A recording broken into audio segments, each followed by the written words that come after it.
Tony Stewart, Jimmie Johnson, also in the mix, up at the front. Stewart back on the inside one more time, getting ready for the restart. You're going to see some hammering on bumpers here in a minute. Already you're seeing it. Look at them. They're already pushing each other. Here we go. The green flag is in the air. 4 laps remaining. I like these double file restarts, man. Especially like this. 4 or 5 laps to go. And there's 4 strong. Oh, wow. Jimmie Johnson, W11. I did not expect he just that. left him. Well, Hamlin's going to slide down in there. But it's almost like with these cars, once you pull down behind the car, you don't go anywhere, but the car in front of you, he doesn't go anywhere either. Both cars just fell in line. Boy, it's ugly right there. You see a lot, like I said, a lot of bumper tag right now. You got to give it everything you got. You got 4 laps to go. It's everything. Either get a good finish or bring back the steering wheel. And how many times have we seen nothing come back but the steering wheel here? Yeah, especially here at this place. Now Kyle pulls out and Hamlin goes with him, but they gotta time it right. Yeah. But if the 18 pulls out and the 11 goes, there's a shot at getting by Tony. Tony's car is awfully strong, but he's gonna need everybody to line up against him. And you're going to need to pick your time to do that as well. I'd be doing it right now. I wouldn't be waiting for that last lap stuff doesn't work anymore. That last lap stuff is great for Talladega Nights. Okay, it's not great for right here. Let me say that. You want to get in front and block. Is what you want to do, and especially when you've got a teammate, you want to get in front and put it down to the 11 and the 18 and let those guys race. And I'm telling you what, there's not many people, I'll say that, as good or better than Tony Stewart in the last 5 or 6 laps of a race. And the thing is, you got to do it now, Kyle, because there may be a wreck. There may be a wreck. And it may take you 2 or 3 laps to work on that leader. These guys need to be doing it now. That wreck was almost Montoya. He was completely sideways coming off the corner. He saved it again. Busy night for Juan Pablo Montoya as he still runs up inside the top 10 after all he's been through tonight in that 42. 2 to go. The guys running 6th and 7th have torn up race cars. You know what I mean? I mean, they've been in accidents, but they have driven the wheels off of them, Kurt Busch and Juan Montoya, to keep these cars in contention. The only ones not with any damage are the ones at the very front of this pack. But we're not done as we're coming around, getting ready for the white flag. 31 at Burton car. Here they come to the outside. Here comes Kyle Busch. He's got him, and Tony cuts off Hamlin. Now what's Tony going to do? You're clear. And now the question is, Tony's got no help because these guys are running too wide behind him. Right. So now it's man on man right now. I don't think it's gonna get wider here in a minute, I believe. Here comes Johnson in behind Stewart. Is it enough? Hamlin's high side up there by himself in the 11. First lap led all night by Kyle Busch, and it's the money lap, and it might be all it takes. Now, what does Johnson do to help Stewart? Doesn't matter. Kyle Busch is going to hog all the racetrack, or he should. He's mirror driving right now.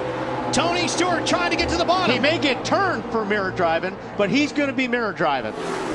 Stewart's trying to squeeze in there. See that hand? Shoving to the bottom. He just wanted to touch him, man. Just wanted to touch him. Can't get him to the high side. Here he comes. No, there he turns him. He turns him. Busch in the wall. Oh, my God. Here comes Stewart to the checkered flag. And another car gets in the backside. It's Casey Kane. And they're scattering everywhere as they come to the line. Some of these guys hit hard, man. And one of them was Kyle Busch. They're still hitting hard. Man, that's an ugly finish. But incredible. But that was 100% mirror driving, and that's what you have. That's what Kyle Busch had to do.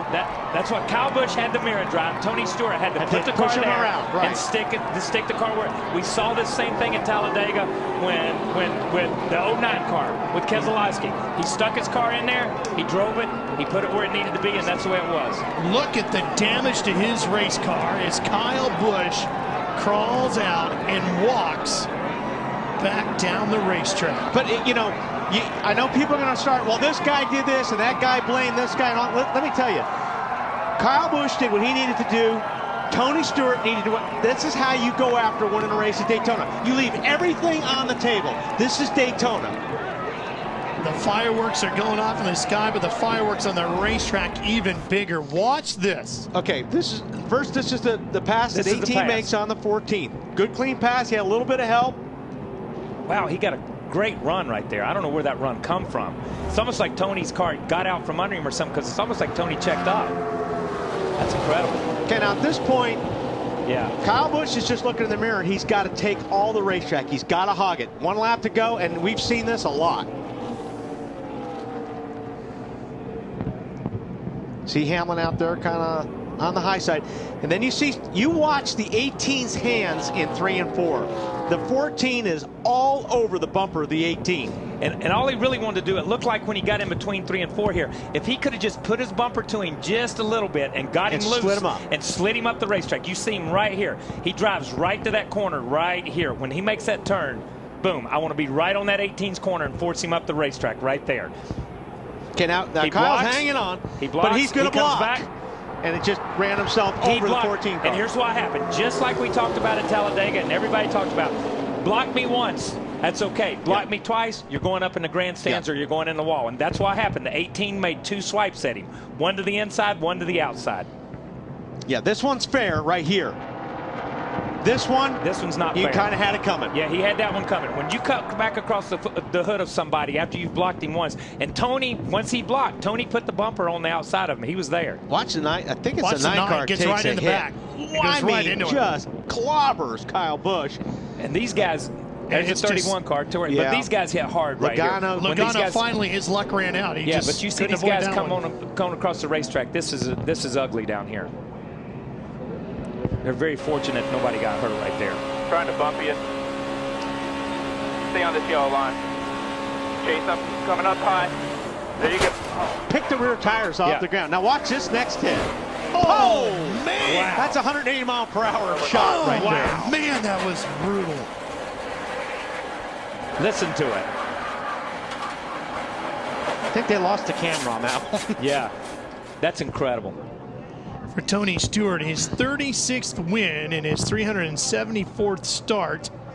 Oh man, there goes our camera. And we lost another camera right there. Daytona fans got their money's worth. That was an incredible straightaway.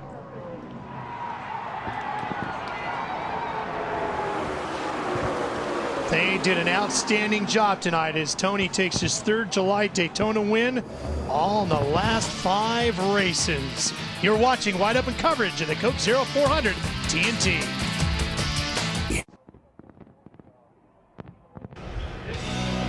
The Coke Zero 400 on TNT is brought to you by Coca-Cola Zero. Real Coke taste and 0 calories. Welcome back to our post-race show here at Daytona. As the fireworks still exploding in the sky. And Marty, we talked about the look of the driver when you get out of victory lane at Daytona.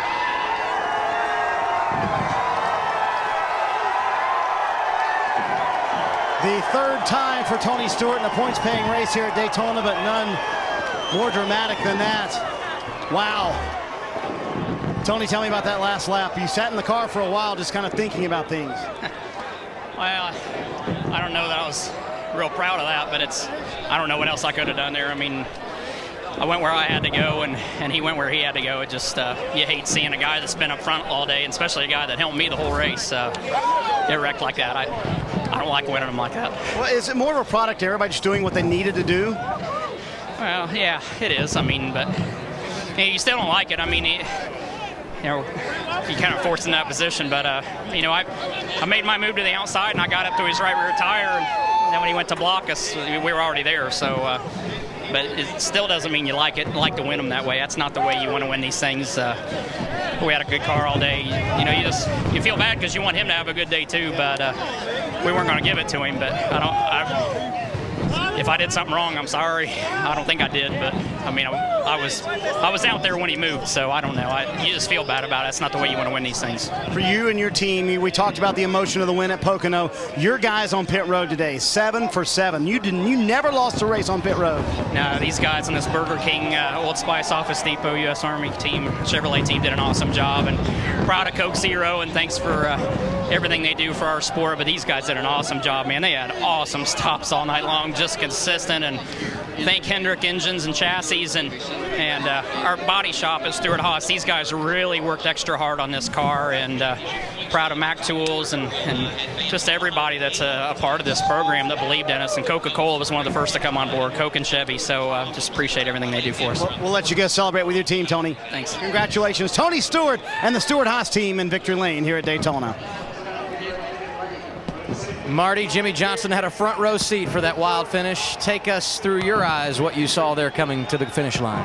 I thought we had one more lap, so I was hopeful that caution came out before we crossed the start-finish line, and evidently that wasn't the case. But I had a couple runs, a lap or two before that, and I knew to sit in my position there, not give up the bottom. I felt like something would happen up front and I could improve my position, and sure enough, it did. It looked like Tony was trying to make a move, Kyle was trying to keep him behind him, and they hooked by a couple inches and it turned the 18 in the outside wall. But I think the top 4 cars really were there all day long, the 18, the 11, the 14, and us, and it was just a matter of who came out where on pit road and what track position they had, and I screwed up on pit road and slid through our stall and hurt us a little bit, but we recovered from it. A great race car. Want to thank all the armed service men and women across the country, across the world, working for us, keeping our country free, and happy birthday, America. Thank you. Jimmie Johnson, a top 5 finish at Daytona for the first time since winning the 500-06. Lindsay? Adam, Carl Edwards gets a 5th place finish. He says he gives his team an A today, but take me through that final lap and what that was like for you. At first, I got to thank Aflac, Subway, Ford. All right, so this last lap, I really wanted to be up there racing with those guys, and then we come to the travel, and I saw what happened there. I thought, I'm glad I'm not racing with those guys, because that was insane. I saw the right side of Kyle's car. He went straight in the fence, and it looked to me like the wheels came off the ground a bit. So real scared for him there for a second. So I just turned left, went to the grass, and I guess Tony won the race. But just a wild finish, and just got to say hey to all the troops out there and everyone supporting us and sacrificing for us, and hope everybody has a happy Independence Day. Carl Edwards takes home a 5th place finish tonight. Adam. And Denny Hamlin in the top 5. Your teammate got bounced around at the end. What did you see, Denny? I mean, 2 guys battling, seeing the checker flag right there in front of them. That's what happens. And on a restricted place, when everyone has new tires, the cars are very equal, and that's what you see is tight finishes like that. But our whole FedEx office team gave something for our employees to be excited about. We were up front all day. Just got in trouble right there. I had to make a choice. I felt like coming off turn 4, coming to the white, when I pushed the 18 beside the 14, I had to stick with the 18. It's my duties as a teammate to push him to the lead, and I felt like if I did that, it was going to be a good shot. He was going to win it, but I could have maybe stick with the 14 and then maybe gave Rush a shot, but then I was going to have the 48 behind me. It wasn't going to work either way for us. I just think circumstances didn't work out for him to win. Nice run for Denny Hamlin, Lindsay. Kurt Busch, a top 5 finish, but you battled your race car all day long. Yeah, it was a good car, and we felt steady early on, just waiting for our time, and we got a lap led early, but man, those guys were tough, so we couldn't lead them all. Just wanted to hang in that group. We just had a right front start shredding on us, tried to back it off, got 4 or 5 wide on the back straightaway, and a guy got spun and got some damage, but that was early enough in the race for us to bounce back, and the crew was poised with the fix, and we just kept digging. I was going to go back to about 15th on that last lap with guys going everywhere. I never lifted, didn't check up, found some holes coming to the line, and I didn't know it was my little brother when he hit, and when I found out I was pretty tore up, but I'm glad he's okay. The 2 teams showed a lot of resiliency today, Ralph. Boy, he sure did a great job behind the wheel tonight, Lindsay. But I'll tell you what, this is why everybody looks forward to the 4th of July race here at Daytona. Watch this finish. And, I don't think Stewart, I think once he sees all this, he shouldn't be beating himself up too much on this deal. I mean, like I said, you're looking at the checkered flag at Daytona. All bets are off. Yeah. That's a hard hit by the 18 car because he hits with the left front and then drives the driver's side into the wall. When he gets drilled by Kane right here. And we got the safer barrier, but I'm telling you that Hans device, those things. Look at that. Yeah, that's a shot. So he got hit. He took a shot in the front, and then he took a shot from the back. I mean, and then he got one in the door. Oh, see, I didn't see that one. Yeah, that's what I said. Is they were going on down. That's why I kept trying to follow the cars down. I'm like, they hit really hard past past the start-finish line. Not only these cars, the 31 car, there were 2 or 3 cars that took some major licks going into turn 1 down there. And the bad thing about this is he's already has damage on the left side. That's what I hate, is seeing the car get hit twice in the same spot. Ooh, the 9 car gets hit right dead in the door by the 31 car. You see him. Then the 20 car hits that's his the 18 shot. car right in the door. I bet you that's the hardest shot he took. Watch it from Joey Logano's view out the back. Low, low, low. Go low, low, low, low, low, low, low.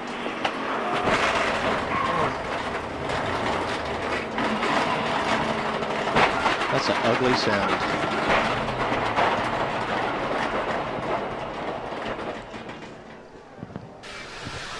Kevin Harvick's view. Look at the one. He just ducked to the pits. Yeah. The only car without a scratch on it. Back her down. Back her down. Just back it down. After all of this, Kyle Busch has declined to comment on the finish of this one. Watch this shot. Just look at where the drivers. Oh, man. That's incredible. And then, just when you think, okay, all done, and then here comes Logano with, nowhere to go. And Logano can't see. You see how bad this is. So it's not anybody's fault. It's like we talked about the accident. And you said something about Kyle Busch declines to comment. And that's probably good, because you can tell he's upset. You see the officials, they want to take him to the hospital, they want to take him to the Infield Care Center. I would be upset too. You had a shot at winning this race. This happened. They're forcing him to go. They should force him to go. Yeah. You need to go to the Infield Care Center. That's how simple it is. But at the same time, this is probably the best thing for Kyle Busch at this time. Don't say anything, because whatever you say, there's fans out there that love you, there's fans out there that hate you, and the ones that hate you are going to use it against you. So just keep your mouth shut. It's time to announce our final grand prize winner in the Real Taste of NASCAR Sweepstakes. Pack your bags, Eric Gove, North Dakota, because Coke Zero is making it possible for you to take a few heart-pounding laps with one of your favorite Coca-Cola Racing family drivers at Atlanta Motor Speedway. Details on how to claim your prize and verification instructions have been sent to your email. Thanks to everyone that entered the Real Taste of NASCAR Sweepstakes.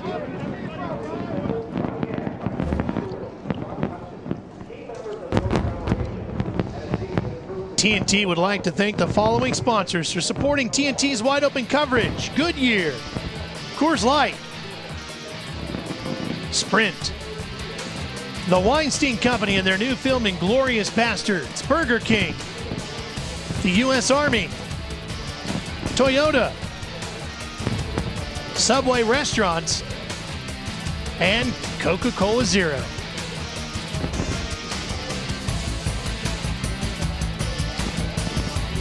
Fireworks still going off in the sky, but none of those are going to match the action that we saw in that final lap here tonight.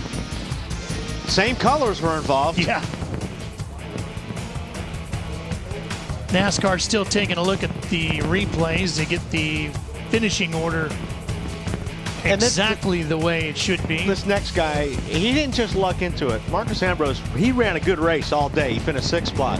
He sure did. How about Brian Vickers in 7th, Montoya in 8th after the up and down ride he had? Oh, now it shows. Let's slide back. Montoya 1. I don't think we ever mentioned Vickers except when somebody was running into him. Yeah. So to come back from that is a great night for Brian Vickers.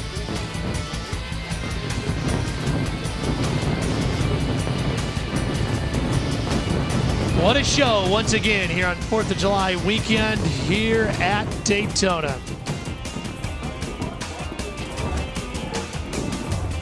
Next Saturday, NASCAR on TNT heads to the Windy City.